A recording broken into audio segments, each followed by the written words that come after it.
Hello and welcome to the channel. On this channel, we talk about studying, working and living in the UK as a foreign national.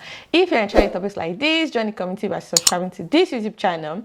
Likewise, follow Pathway UK on Instagram and on Facebook for more information about life in the UK. Today's video will discuss essential things to do and consider before studying in the UK. The first thing to do before studying in the UK is to learn a vocational skill. Being skillful can enable you to save money, assist people, afford you the flexibility in choosing the kind of jobs to do in the UK, improve your mental health, and help you start a profitable side hustle or small business in the UK. I highly suggest learning one or two vocational skills before relocating to the UK. If you're clueless on what vocational skills to learn before studying in the UK, I have a video on my channel where I talk about vocational skills to learn before studying in the UK. You can watch that video to get one or two ideas of which vocational skills to learn before studying in the UK. Likewise, if you don't have a vocational skill and you're already studying in the UK or you're already in the UK, you don't need to worry about it. You can always learn one or two vocational skills from YouTube during your studying. Like I mentioned earlier, learning one or two vocational skills would afford you the flexibility of not doing some jobs here in the UK. For instance, I am not a big fan of international students doing care job in the UK. When I was an international student, I actually applied to be a carer in the UK, and after 1 week of shadowing, I literally told the company that I wasn't going to be able to do the job. I don't think the job was for me. So what I did when I left the care job, I technically did not do the job because you have to do shadowing. So shadowing is just you watching someone do the job and just having a feel of what the job is like before you start your own shift. I had to use my confectionery skills to look for a job here in the UK. So I got a part-time job as a cake decorator. Now, when I was in my home country, I was actually running a small bakery. So I was baking, decorating cakes, and I was skillful in making confectionery. So I just used that skill to look for a part-time job than doing care job. And to be honest, I enjoyed being a cake decorator as my part-time job when I was an international student. Now I don't do cake decorating jobs anymore, but to be honest, I preferred being a cake decorator than being a carer. It was just less hassle for me. The second thing to do before studying in the UK is to have a game plan. Now, if you're already an international student here in the UK and you don't have a game plan, it's not late. You can develop a game plan.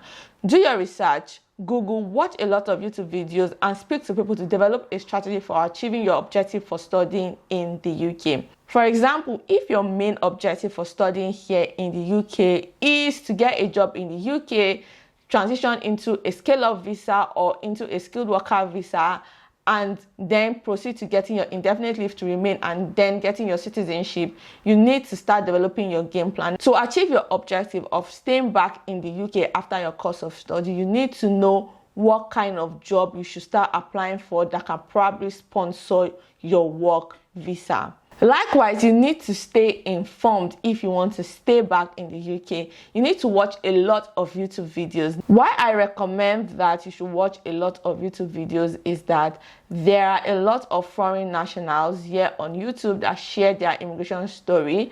They do not only share their immigration story, they also bring their friends and families, colleagues to come share their immigration story, just to inspire other foreign nationals and just to show you that if they can do it, you can also do it if it is your wish to stay back in the UK. You would also want to create a game plan by doing your research. Now, some universities would have scholarship for people who are considered academically gifted that will probably not be on the university's website. I've seen this happen a lot of times where some people would be awarded scholarships that were not on the university's website. So what you want to do with your game plan is to ask questions, email your program lead to ask questions about scholarships if you think you'll be needing scholarships to pay for your tuition fee. When creating your game plan of why you chose to study in the UK or what you want to achieve after your studies here in the UK, you want to do intensive research. Nobody can do this research for you. You want to sit with Google, call people, watch a lot of videos to develop a game plan that works well for you. The third thing is to know your financial capacity. Knowing your financial ability will help you choose a university and a city you can afford. Most UK universities are strict with tuition payment, and the cost of living in the UK is rising. Likewise, you do not want to be a financial burden on your friends and family here in the UK. Now, every malam is to his kettle in this UK. In this UK, you cannot be a financial burden on other people because people are also trying to navigate life in the UK. So you can't come to the UK thinking you will be a financial burden on your close friends or your family. It probably might not work out the way you would envision on how you think your family and friends will help you financially. So please, as much as possible, know your financial capacity. I will suggest you save the required amount of money to pay for your tuition fee and your cost of living before embarking on your journey to study here in the UK. The fourth thing to consider before studying here in the UK is that depression and loneliness are a real thing. Now, I have a video on my channel where I talk about how to overcome depression and loneliness in the UK as an international student. I would strongly suggest you watch that video because I believe that video will probably help you in one way or the other, because depression and loneliness among international students is not well talked about. I don't need to be talking about how you will feel depressed or how you will be lonely because you probably might experience it. So the best thing I can do is to provide you with a solution on how to tackle it. So you can go watch that video to prepare for the battle ahead. One major cause of depression and loneliness among international students here in the UK is that as an international student, you're most likely to move a lot and you have to be flexible. For instance, once you're done with your course of study, you might probably not like the city where your university is and you might be looking to move to another city. Now, when you get to that city, there's no guarantee that you will get a job of your choosing in that city. Where you might get your dream job might be in a different city after you've moved to a city you like and you have to move to that city because of your job. Again, you have to be flexible. Now, most international students will want to work part-time jobs, and part-time jobs requires you to be flexible. This can throw some international students into limbo because this is the first time they are experiencing something like this and it's just weird to them and it can be a bit frustrating. Some international students studying in the UK might be used to stability. They might not be used to moving a lot and being flexible. So this can be a total shock to them. If you're an international student studying in the UK, I strongly suggest not to cut ties with your friends and families back home because it can be a source of great support to you when you're going through the transition of uncertainty here in the UK. The fifth is to choose a highly ranked university or city university. Choosing a highly ranked university looks good on your CV and it will boost your confidence when you're looking for a job. Choosing a highly ranked university also provides you with exclusive opportunity such as qualifying to apply for certain visas. Choosing to study in a highly ranked university here in the UK might not necessarily make you qualify for some UK visas. However, you can qualify for some visas for other countries apart from the UK. For instance, the UK itself has this visa that is called the High Potential Individual Visa. That is the HPI. And this visa gives applicants permission to stay in the UK for at least 2 years. To apply for the HPI visa, you must have been awarded a qualification by eligible universities in the last 5 years. All the universities listed on the UK's government website that their graduates can apply for the HBI visas are highly ranked global universities. You will probably find this kind of visa in other countries in the sense that they would have a visa for graduates of highly ranked universities from all over the world, where UK universities would be included. For the UK's High Potential Individual Visa, UK universities are not included on the list of universities that graduates can apply for this visa. I would strongly suggest that if you're not attending a highly ranked university in the UK, you should probably opt for a city university. Now, city universities have their advantages. Attending a city university usually means that the university facilities and amenities are widespread across the city and the city center, meaning that you would have access to great transport links. Likewise, attending a city university usually means you can live anywhere in the city. You can opt to live on campus accommodation or you can opt to live in a shared house, a flat, or an apartment, because you will be able to commute to university easily from wherever you choose to live within the city where your university is located. One major reason why I usually suggest that international students who are not studying in a highly ranked university should opt for a city university is that they would be closer to job opportunities. Some international students can decide to take up a part-time job during their time at the university to fund their studies or their extracurriculum activities. While there might be plenty job opportunities in a campus university, being based near a city center or your university being based near a city center means that there will be a wider variety of opportunities. Likewise, when it comes to you securing a job, it will be easy for you to attend interviews and to check out where you would be working at.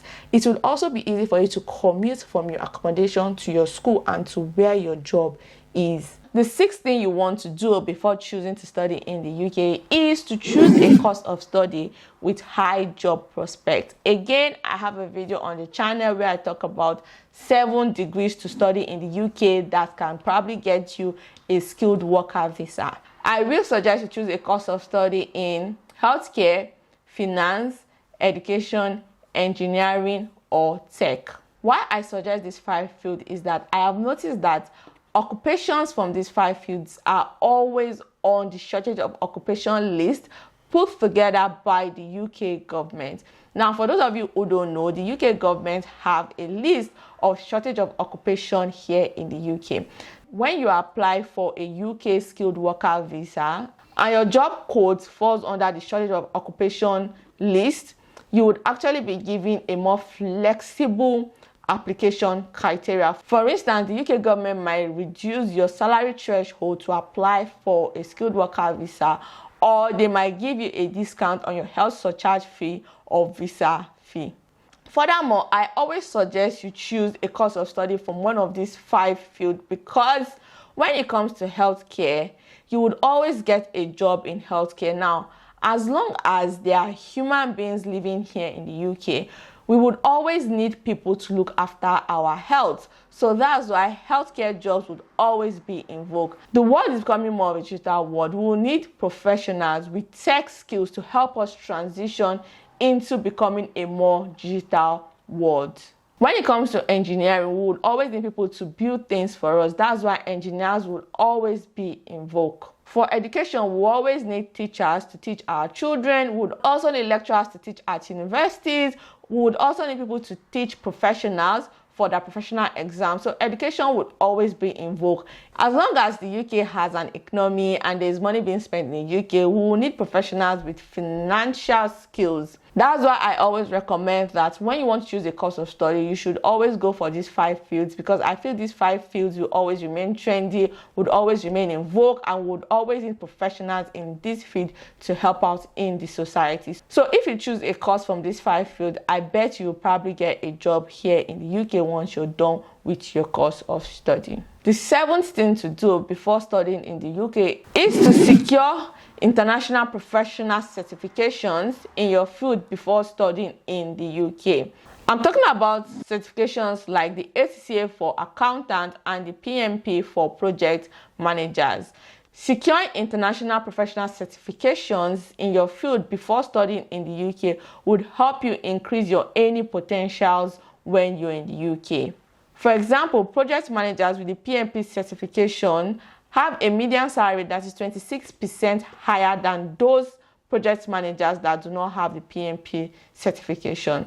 Likewise, having international professional certification before studying in the UK will boost your confidence when you're looking for a job in the UK after your course of study, because you know you're industry certified. Looking for a job in the UK after your course of study can be a daunting task. However, if you have international professional certification, it can simplify the process of looking for a job in the UK. Number 8 is for those who are married. If you're married, I would strongly suggest you maximize the dependent visa, in the sense that when you're studying, your partner can actively look for a job, so you don't have to stress about looking for a job and getting sponsorship and things like that. Your partner can focus solely on that. Now you have 1 year for your master's degree, and that means your partner has 1 year to look for a job within the UK that can sponsor your visa. And to be honest, most people I've seen that got a job with visa sponsorship would usually get a job between 4 months to 1 year. For instance, when I came to do my second master's degree here in the UK, I came with my partner while I was focusing on doing my master's degree and making sure I do well in my master's degree. My partner was focusing solely on getting a highly paid job that could probably sponsor our visa here in the UK, because we wanted to stay back in the UK. And we were able to achieve that because he focused on getting a job, a highly paid job, and he got a job within 4 months. And before I was done with my studies, we were able to switch to a skilled worker visa together. So that is how you want to maximize the dependent visa. Please do not go and marry anybody because you want to maximize dependent visa. Number 9 is to get work experience before you start your course of study here in the UK. Having work experience before studying in the UK, especially at a master's level, will help you grasp concepts and solidify theories, which will help you understand your chosen course of study and probably help you pass your degree. Having work experience will also give you a fair advantage when it comes to looking for a job after your course of study. A survey showed that 2/3 of employers look for graduates with relevant work experience. Now, if you do not have work experience before studying in the UK, you don't need to panic. You can always take internship during your summer break or during any break you have, and you can always get work experience while you're studying. So it's not the end of the world if you don't have work experience. But I would strongly advise that you have work experience before studying in the UK, especially at a master's level or at a PhD level. The last but not the least is to start looking for your ideal job immediately you start your course of study or immediately after your course of studies. I understand that some international students cannot juggle so many things together, in the sense that they cannot be looking for their ideal job while doing a master's degree and doing a part-time job altogether. Some just want to focus on doing a part-time job and focusing on their studies and doing well in their master's degree before they then proceed to look for their ideal job. If you're in that category of people, I would suggest that you start looking for your ideal job immediately when you're done with your course of study. Start looking for your ideal job because time is of the essence. And if you're blessed enough to have the ability or the strength to do the 3 altogether, that's to do a part-time job, start looking for your ideal job, and focusing on your study and focusing on your study excellently, then please start looking for your ideal job immediately because time is of the essence. Because before you know it, 1 year is over. Before you know it, you've taken your post-study, and before you know it, your 2 years post-study is over. I know some international students who were the first set of international students to apply and get the 2 years post-study visa that was just introduced. Now, their 2 years post-study visa is coming to an end, and some of them have not gotten their ideal job that can probably sponsor their visa. And they are now looking for alternative ways to stay back in the UK. Some are planning to do a PhD, So that's why I say time is of the essence. Before you know it, 1 year of master's degree is over. Before you know it, 2 years of postgraduate is over. So you want to start looking for your ideal job immediately. Time is of the essence. If you're a prospective international student or an international student already studying in the UK, please use the services of International Student Affairs for further assistance or for more information on how to maximize your time in the UK as an international student. With this, we have come to the end of today's video. Do not forget to share this video with someone you think will find it helpful. Bye for now, and thanks for watching.